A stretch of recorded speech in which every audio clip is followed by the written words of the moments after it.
Hi hello welcome to పన్నెడ family రుచులకి స్వాగతం సుస్వాగతం. ఈరోజు మన రెసిపీ వచ్చేసి ఇడ్లీ పిండి పునుకులు ఎలా వేసుకోవాలో వీడియోలో చూద్దాము.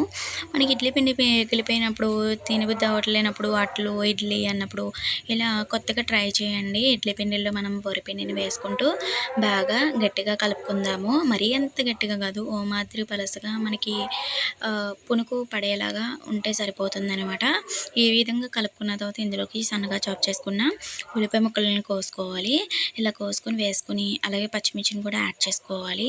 ఇలా యాడ్ చేసుకున్న ఇప్పుడు ఈ పిండిలోకి మనం ఉప్పునైతే సాల్ట్ని అయితే యాడ్ చేసుకొని బాగా కలుపుకుందాము. ఇలా బాగా కలుపుకొని కొద్దిగా తినే సోడా వేస్తే మనకి పొంగుతుందండి, చాలా బాగుంటుంది అనమాట. ఇలా వేసుకుంటే బాగుంటుంది. ఇలా వేసుకొని బాగా గట్టిగా కలుపుకుందాము. గరిటెతో వీలవ్వకపోతే మీరు చేతితో ఒకసారి బాగా కలిపేయండి.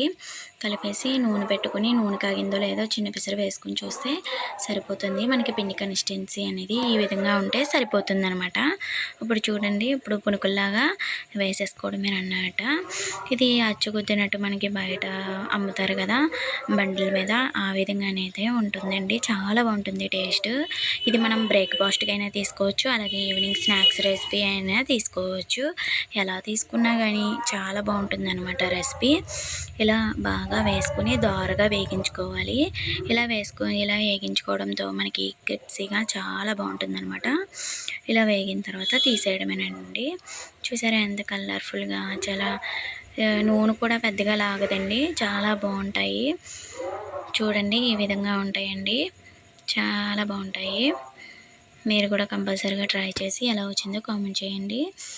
అలాగే లైక్ చేయండి, షేర్ చేయండి, 10 మందికి షేర్ చేయండి. అలాగే మీ ఫ్రెండ్స్కి ఫ్యామిలీ మెంబర్స్కి అందరూ షేర్ చేయిస్తారని అనుకుంటున్నాను. సబ్స్క్రైబ్ చేయించండి అందరి చేత. అలాగే మంచి అప్డేట్స్ పెడుతూ ఉంటాను. Bye bye.